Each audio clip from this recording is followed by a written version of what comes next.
Hatem Ben Arfa.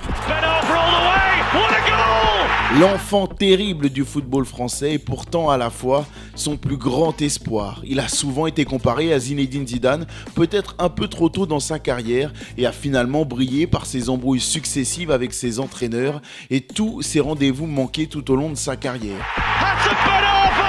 Mais que s'est-il vraiment passé? Était-ce un simple craquage lié à des limites face au football de très très haut niveau ou un véritable complot mené contre lui, un délit de sale gueule? En tout cas, on va mener l'enquête dans cet épisode de Call Interview, c'est parti, on va plonger ensemble dans l'une des carrières les plus captivantes de l'histoire du football français. Aujourd'hui, les jeunes talents du football, les talents les plus précoces, sont mis sous le feu des projecteurs particulièrement tôt. Mais à la fin du siècle dernier, loin des réseaux sociaux qui n'existaient pas encore à l'époque, eh bien ce n'était pas encore le cas. D'ailleurs, il y a un joueur qui est l'exception qui confirme la règle, c'est Hatem Ben Arfa. Il est né le 7 mars 1987 à Clamart, de parents d'origine tunisienne et dont le papa a même représenté l'équipe nationale des Aigles de Carthage. Le fiston est particulièrement doué avec le ballon dans les pieds et va montrer ses talents à de nombreux clubs de la région de sa naissance, mais pas que. À tel point qu'il va même être recruté par l'INF Clairefontaine et participer en devenant même la star, malgré lui, du fameux show à la Clairefontaine. Pendant 3 ans, l'équipe envoyée par Canal+ avait pour mission de suivre sur et en dehors des terrains les talents les plus prometteurs du football français. Grâce à cette émission, on a eu droit à plusieurs scènes mythiques qui ont permis de cadrer un petit peu, de se faire une bonne idée du profil que représentait Hatem Ben Arfa. Il y a eu l'embrouille, la grosse embrouille avec Abou Diaby. Les deux jeunes hommes en étaient presque arrivés aux mains. Et il y a également la preuve irréfutable qu'on a en notre possession dans le football français un véritable crack. Ces scènes ont pour particularité de représenter parfaitement un talent hors du commun, balle au pied, et un gamin particulièrement fragile en tout point. D'ailleurs, Hatem Ben Arfa n'hésitera pas à expliquer, à détailler les faiblesses qu'il peut arpenter tout au long de sa jeunesse, et notamment sa faculté souvent malheureuse à partir en vrille à tout moment. Tout ça était dû à une relation assez complexe et pas toujours loin des conflits qu'il entretenait avec son père et ses parents. Il est revenu pour le journal L'Équipe d'ailleurs en 2012 sur les détails de son enfance, pas très simple à gérer. Mon père ne m'a jamais dit je t'aime. Il m'a manqué de la générosité dans ma vie. Il a reproduit un schéma et j'essaie de le casser pour moi, car je dois avancer. Je ne cesse de le répéter dans mes vidéos les amis, l'entourage des joueurs est primordial dans leur carrière. Et dans le cas d'Hatem Ben Arfa, pour beaucoup de sources, il s'est avéré être toxique. En tout cas, lors de moments de prise de décision, l'influence n'était pas très positive. Le joueur à l'époque est passionné du Paris Saint-Germain, il est issu de la région et veut donc porter les couleurs du PSG. Mais ce transfert ne va jamais avoir lieu, du moins dans cette partie de sa vie. La faute à un entourage jugé beaucoup trop gourmand dans ses attentes envers le PSG. C'est du moins ce que raconte Luis Fernandez, entraîneur de l'équipe première à l'époque. Le clan Ben Arfa réclamait près d'1 million d'euros pour un môme de 14 ans. Le principe de surpayer un gosse, je suis contre. Il prend donc la direction de Lyon où l'Olympique Lyonnais lui tend les bras. Pour beaucoup de hauts au sein de cette aventure, mais également de nombreux bas. Hatem Ben Arfa, il parfait sa formation à l'OL aux côtés de Karim Benzema entre 2002 et 2004. D'ailleurs, selon les formateurs qui ont croisé la route des deux jeunes hommes, s'il y en avait un sur lequel il fallait miser pour avoir la plus grosse carrière dans les plus grands clubs européens et même potentiellement gagner un ballon d'or, c'était davantage Hatem que Karim. Et même, rétrospectivement, Karim Benzema, lors d'une émission du Canal Football Club en 2017, avouera lui-même que le seul homme qu'il a vu avec autant de talent dans les pieds que Hatem Ben Arfa, c'était Léo Messi. Et ouais, rien que ça. En tout cas, à l'époque, les deux hommes, ils continuent de parfaire leur formation main dans la main et vont même disputer à domicile, s'il vous plaît, l'Euro des moins de 17 ans et le remporter aux côtés de la fameuse génération 87. Samir Nasri, Jérémy Ménez ou encore même Benoît Costil. Hatem Ben Arfa, il est co-meilleur buteur de la compétition, impressionne son monde et les plus gros cadors commencent à avoir un œil sur lui. En tout cas, dans les couloirs de l'OL, son nom est de plus en plus souvent prononcé.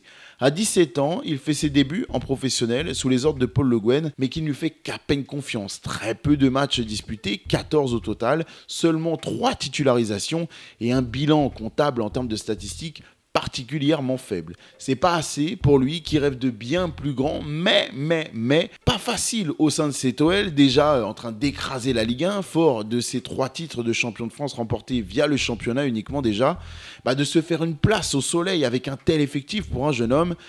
La frustration commence à pointer un tout petit peu le bout de son nez. C'est très tôt. Le prodige découvre la Ligue des Champions avec son club formateur et va même inscrire son tir au but lors du quart de finale perdu face au PSV. Vous savez, ce fameux quart avec le pénalty non sifflé sur Nilmar, blablabla. Bref, on a l'habitude d'en parler maintenant, les supporters et fans de l'Olympique Lyonnais. C'est bon, on passe à autre chose même si vous ne le digérez pas.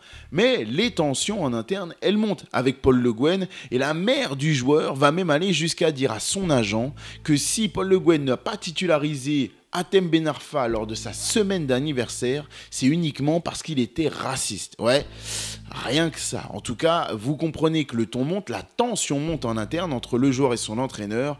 La saison d'après, on change tout. Le coach est différent, le joueur reste à l'OL.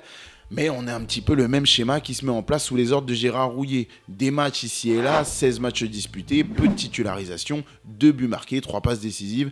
Pas de quoi rassasier, encore une fois, Hatem Ben Arfa. Mais cette année, c'est avec son président que le ton monte. Jean-Michel Aulas, qui considère son joyau comme un fils, va dire de manière publique que Hatem Ben Arfa a manqué un peu d'investissement et de travail pour être vraiment performant et régulier au très haut niveau. Sauf que le jeune homme, il n'est pas encore assez mature, il n'a pas forcément apprécié cette sortie publique de la part de son président, cette petite pique pour l'inciter à travailler, et va répondre du tac au tac par voie de presse. Si le club veut discuter avec moi, qu'il le fasse en tête à tête. Ouais, ça a le mérite d'être clair en tout cas. C'est plutôt cash, plutôt tendu. Et Hatem Ben Arfa, à l'arrivée, il a 20 ans, il n'est toujours pas rassasié. Il enchaîne avec un autre titre de champion de France. Toujours un rôle particulièrement limité dans l'obtention de celui-ci. Et un appétit qui n'est toujours pas satisfait. Le déclic lyonnais, il a lieu lors du départ de Florent Malouda vers Chelsea à l'été 2007. Le couloir gauche de l'attaque lyonnaise est déserté, le successeur est donc tout trouvé, c'est Hatem qui va prendre cette place et saisir sa chance. Il va devenir un des hommes forts de la rotation mise en place par Alain Perrin, à tel point que ses performances accomplies vont séduire Raymond Domenech, sélectionneur de l'équipe de France A à l'époque, et qui va lui donner sa chance face aux îles Féroé avec un but à la clé. Alors forcément, tout le monde s'affole. Un milieu offensif d'origine maghrébine qui marque lors de sa première cape en équipe de France, ça rappelle instantanément Zinedine Zidane. Et cette comparaison, elle va faire un peu mal. Mais quand même, en termes de titularisation et de performance, c'est très abouti de la part d'Hatem Ben Arfa. 8 buts, 6 passes décisives et surtout 43 matchs disputés sur la saison. On peut le dire, tout va bien, d'autant qu'à la clé de cette saison-là, il y a un titre de meilleur espoir UNFP qui est décerné à Hatem Ben Arfa, et puis un autre titre de champion de France avec un hexagone qui est remporté. Tout va bien, grand ciel bleu dans l'avenir et l'horizon d'Hatem Ben Arfa? Non, pas tout à fait. Pourquoi? Parce que notamment lors d'un entraînement plutôt classique du côté de l'OL, il y a un tacle très appuyé de la part de Toto Schillaci et les deux hommes vont commencer à élever le ton. Il y a pas mal d'échauffourées pendant l'entraînement et alors que Toto Schillaci s'exile au téléphone avec son frère pour se calmer, les choses vont s'envenimer dans le vestiaire au point que les deux hommes vont même en arriver aux mains. J'ai vu Hatem Ben Arfa manquer de respect à Toto Schillaci en lui parlant très mal. Toto est arrivé au vestiaire très fâché, il a pris son téléphone pour discuter avec son frère, essayer de se calmer. Hatem a débarqué et remis 2 sous dans la musique et là, Toto a mis Hatem dans le placard. Il l'a fendu en deux comme il faut. C'était violent. Oui, cet épisode, il rappelle quand même un petit peu ce qui s'était passé dans le comportement d'Hatem Ben Arfa lors de cette fameuse émission à la Clairefontaine dont je vous ai parlé un peu plus tôt dans cette vidéo et son embrouille avec Abou Djabi où on voit Hatem Ben Arfa revenir à la charge, rajouter des mots, alors que son homologue est sur le point de péter les plombs et de le mettre en pièces.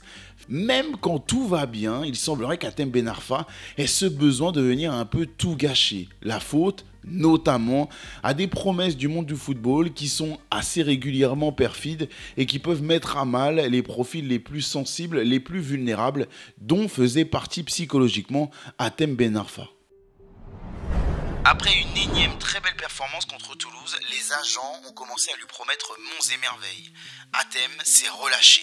À l'été 2008, alors qu'Hatem Ben Arfa a tout dans les mains pour devenir un joueur important de l'OL, son club formateur et même pourquoi pas une légende, avec une offre de prolongation de contrat sur la table offerte par la direction, eh bien lui a d'autres idées en tête, notamment celle de rejoindre l'OM pendant ce mercato. Voyant la situation bloquée, Jean-Michel Aulas va s'en mêler personnellement, tenter de dissuader les intentions de son poulain avec qui il partage une relation particulièrement intense. Mais rien à faire, Hatem Ben Arfa est bien convaincu, il veut rejoindre l'OM et l'OL va tenter vainement un dernier coup en posant une plainte auprès de la LFP contre l'OM pour une sombre affaire de date de transfert non respectée. Ça ne changera rien, Hatem Ben Arfa va bien rejoindre l'Olympique de Marseille à l'issue de ce mercato et ajouter à sa manière un petit peu de piment à tout ça. Le joueur va, dans une interview, balancer sur son ancien club concernant une affaire de prime non réglée à hauteur, accrochez-vous bien, de 90 000 € tout de même.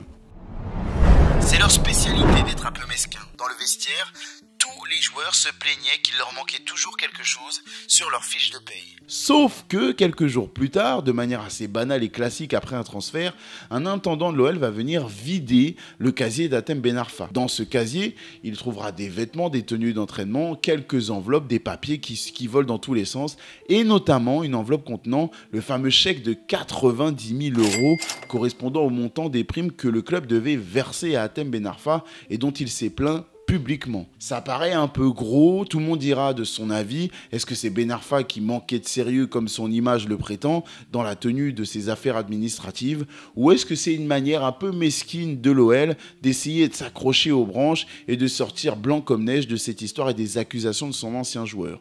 Chacun ira de son avis, mais quand même, j'ai une petite idée sur la question.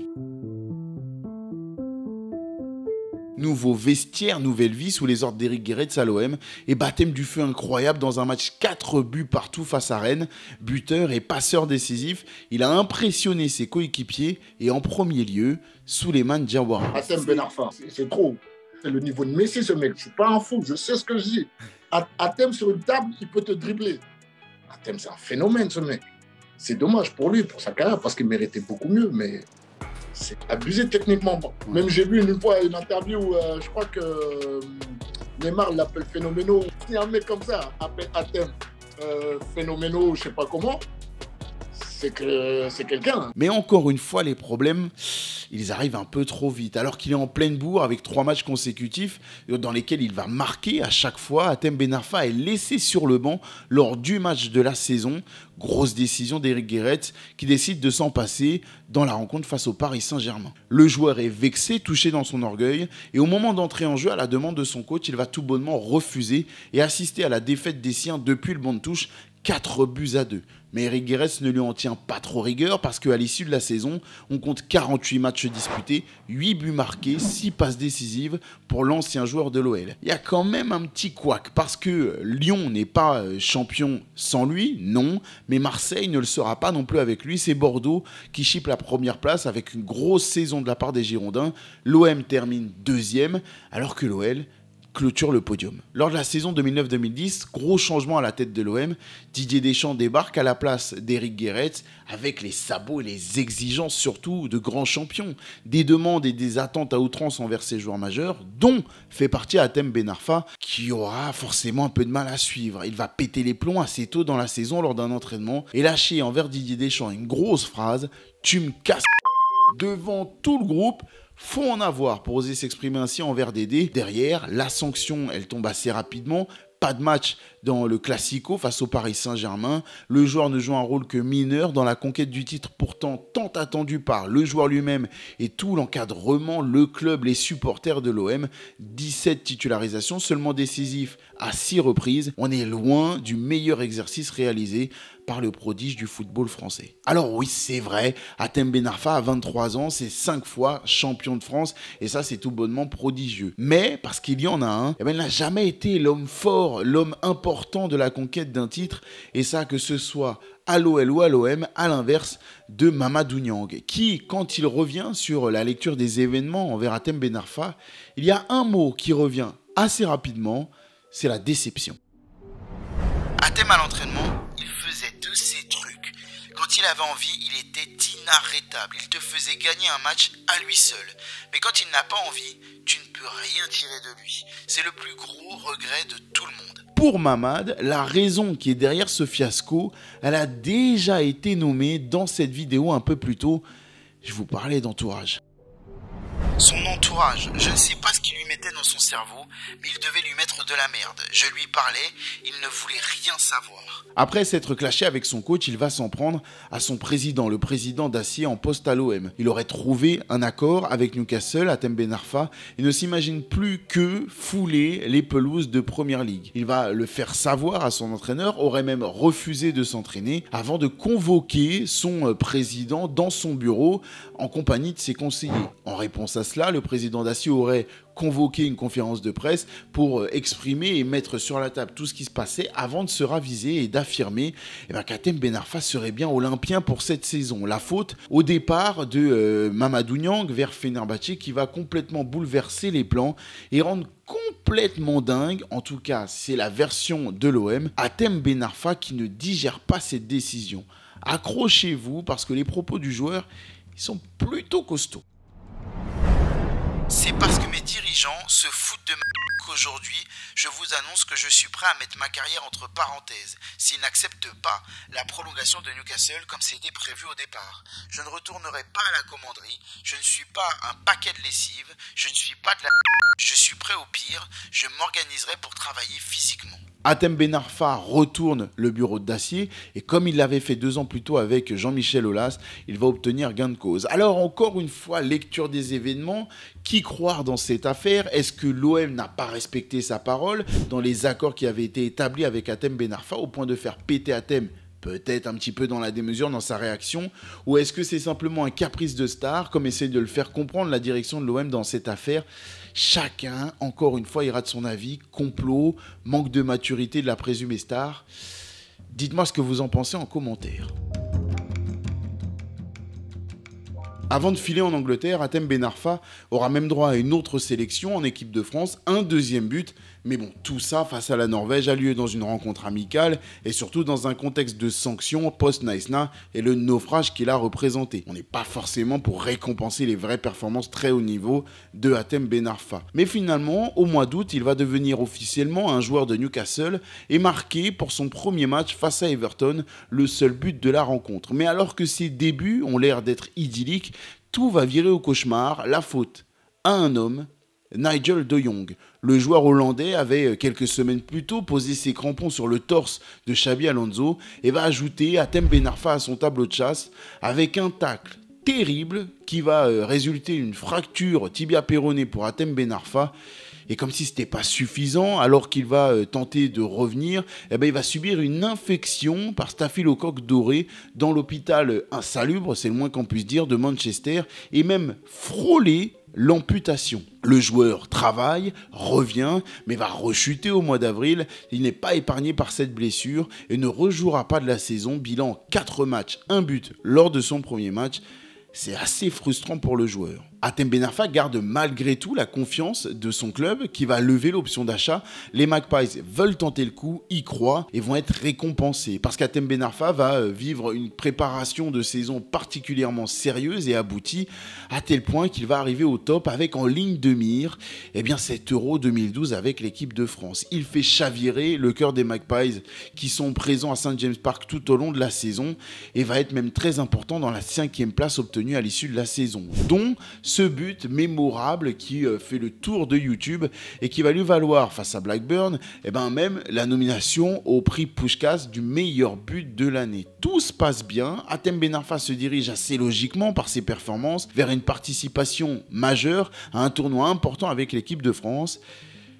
Sauf que il y a toujours un obstacle qui vient se dresser dans le parcours d'Hatem Ben Arfa. Et vous l'avez deviné, on parle évidemment d'un clash. Ben Arfa n'est pas titularisé pendant cette phase de poule, si ce n'est lors du dernier match face à la Suède de Zlatan Ibrahimovic. Et clairement, par son comportement, on peut dire qu'il n'a pas vraiment donné envie à Laurent Blanc de lui redonner sa chance. Il est sorti à l'heure de jeu, après une performance plus que quelconque de sa part, mais va faire part à son entraîneur de sa frustration et surtout du fait que d'autres joueurs qui étaient restés sur la pelouse montraient des performances bien en deçà de la sienne. Finalement, pendant le débrief, il va même aller plus loin dans le vestiaire en passant un coup de fil fil en plein milieu du vestiaire devant toute l'équipe alors que le coach s'exprimait encore devant son groupe. Forcément, le ton est monté, des échauffourées entre les deux hommes.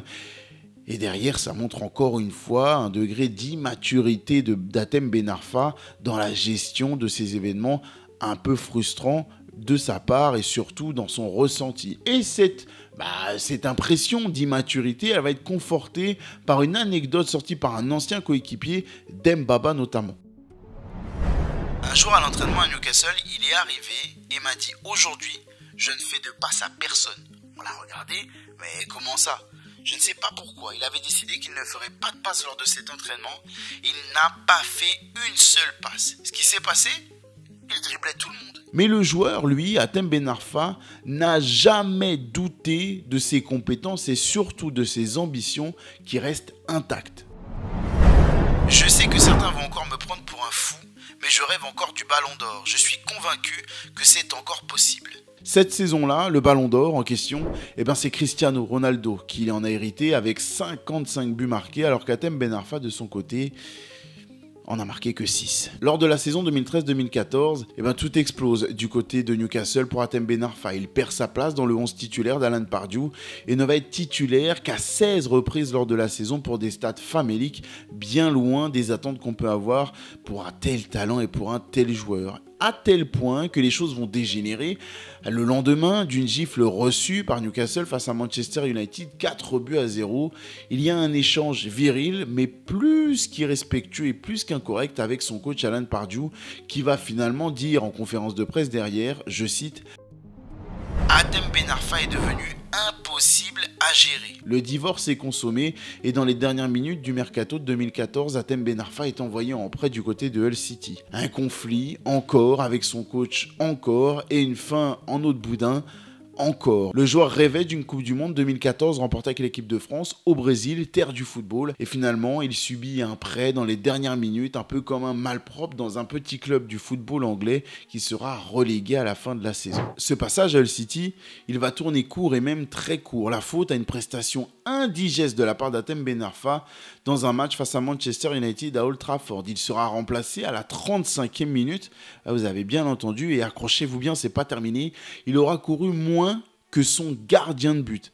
Un milieu offensif en Angleterre qui court moins que son gardien de but, c'est du jamais vu et forcément, ça ne passe pas. Il ne rejouera plus jamais de la saison, plus jamais avec Hull City. Et même s'il a tenté de trouver une porte de sortie au mois de janvier 2015 et un accord conclu avec Nice de Claude Puel pour un transfert, le transfert ne sera pas autorisé. Pourquoi ?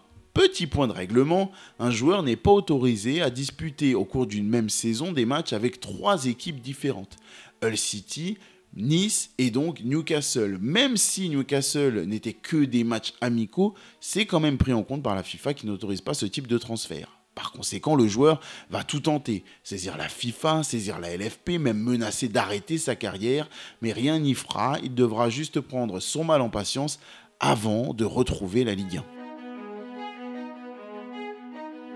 Comme le dit le dicton, tout vient à point qui sait attendre. Et le comeback d'Hatem Ben Arfa, il est tout bonnement monstrueux. La saison 2015-2016 est la meilleure en termes de performance de toute sa carrière.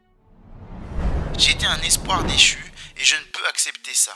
Donc après, je me suis réveillé. Il fait tout bonnement la une des journaux chaque semaine pour des performances XXL répétées et après 10 journées, il a été décisif 9 fois, à tel point qu'il en ferait presque oublier une réputation pourtant si lourde à porter. Tout de suite, j'ai eu cette réflexion de me dire, mais en fait, pourquoi ce mec-là, il a cette réputation ? Avec nous, il était super, c'est vraiment un pote de vestiaire qui vraiment mettait de l'ambiance, était toujours là. À rigoler, à taquiner. Cette image d'enfant pourri gâté, honnêtement, moi, je ne l'ai jamais vue. Le show Hatem Ben Arfa sur la Ligue 1 et la pression populaire, il faut l'admettre, vont convaincre Didier Deschamps de lui donner sa chance en équipe de France. Mais malheureusement pour lui, et c'est là que vous allez me parler soit de complot ou de malchance, peu importe, Hatem Ben Arfa a droit à sa chance en équipe de France dans une fenêtre internationale où le football n'est pas forcément au centre de l'attention. On est autour du 13 novembre 2015, il va jouer une dizaine de minutes face à l'Allemagne, puis être titulaire 4 jours plus tard face face à l'Angleterre, à Wembley. Rien d'époustouflant, mais finalement le joueur n'aura pas de deuxième chance avec l'équipe de France. C'est là peut-être qu'on peut un peu parler de complot. Lui en tout cas continuera ses performances de haute volée sur la Ligue 1 avec le premier triplé de sa carrière marqué face à Rennes, et il va être notamment présent dans le 11 titulaire des meilleurs joueurs de la saison en Ligue 1 et obtenir avec Nice une très belle 4e place. De telles performances individuelles et collectives, forcément ça attire les plus grands joueurs du pays et surtout les plus grands clubs du pays. Tout le monde veut recruter Hatem Ben Arfa et même l'ogre du Paris Saint-Germain, d'autant que le joueur est libre en fin de contrat et peut donc être transférable pour une indemnité de transfert inexistante. C'est une opportunité en or, le joueur va la saisir et signer le club de ses rêves, en tout cas lors de son enfance, le Paris Saint-Germain. À Nice, Hatem Ben Arfa était la star numéro 1, donc forcément il avait droit à des traitements de faveur, mais surtout à toute l'attention. Du côté du Paris Saint-Germain, les choses sont un peu différentes. Au milieu des Cavani, Pastore, Lucas, Di Maria, forcément il perd en responsabilité. Et ça, il a un peu de mal à le digérer. Mais à l'inverse de d'habitude, Hatem Ben Arfa a mûri et va tenter de dialoguer. Du moins, il le fait publiquement. Moi je ne revendique rien. Ici, ni un temps de jeu, ni un poste précis. C'est juste que je veux vraiment qu'on me donne ma chance et que je sente qu'il y a vraiment une concurrence dans cette équipe. Alors à ce moment-là, on s'est dit que peut-être le passage en Côte d'Azur était le début d'un renouveau, mais il va assez rapidement retomber dans ses travers. Mais attention, on va y aller sur la pointe des pieds parce que le dossier Paris Saint-Germain, il est assez compliqué à lire, à comprendre et à interpréter. En tout cas, en termes de statistiques, et sur sa première saison, il n'est titulaire que 5 fois pour 0 but marqué. 0 but, c'est inhabituel, mais il y a bien un clash avec son coach. Et là, on retrouve le Ben Arfa que l'on connaît si bien. Rendez-vous au mois de juillet.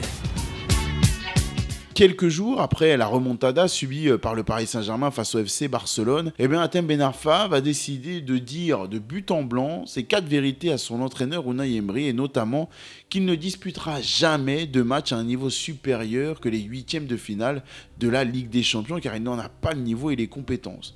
Est-ce que c'est sévère? Oui, non. Est-ce que c'était le moment? Oui, non. Chacun ira de son avis, mais en tout cas, Hatem Ben Arfa a une relation assez particulière et pense surtout qu'avec Unai Emery, la lecture des événements n'est pas vraiment celle que les gens croient.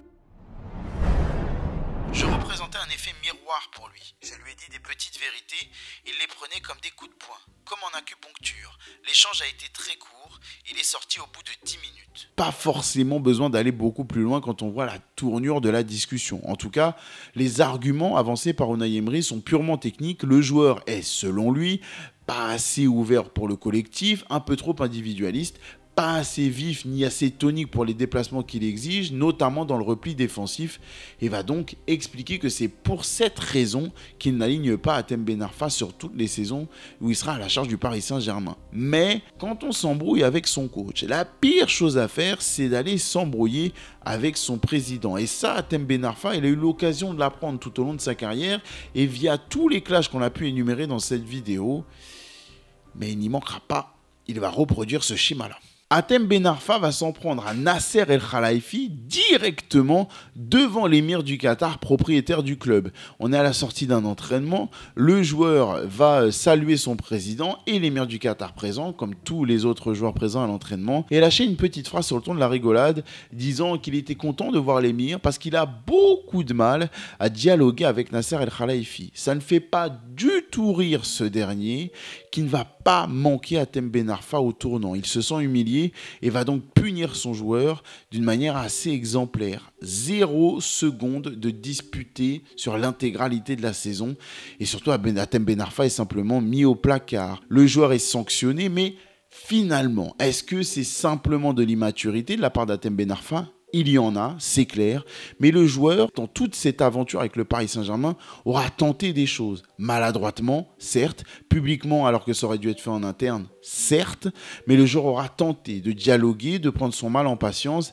et quelques années plus tôt, pas sûr qu'Hatem Ben Arfa aurait accepté de subir un tel traitement, une telle rétrogradation au sein d'un même club sur une si longue durée. Donc de l'amélioration, on en a vu, du complot, difficile d'avoir un avis, parce que pourquoi le Paris Saint-Germain est allé chercher Hatem Ben Arfa déjà de base, quand on avait un effectif et un entraîneur en vue qui n'a été pas du tout en adéquation avec les qualités du joueur, et surtout qu'il les avait affichées tout au long de la saison du côté de l'OGC Nice. C'est là qu'on se pose la question un petit peu des manigances qu'il y a pu avoir autour d'Hatem Ben Arfa pour le nuire un petit peu. Chacun ira de son avis, encore une fois, en commentaire.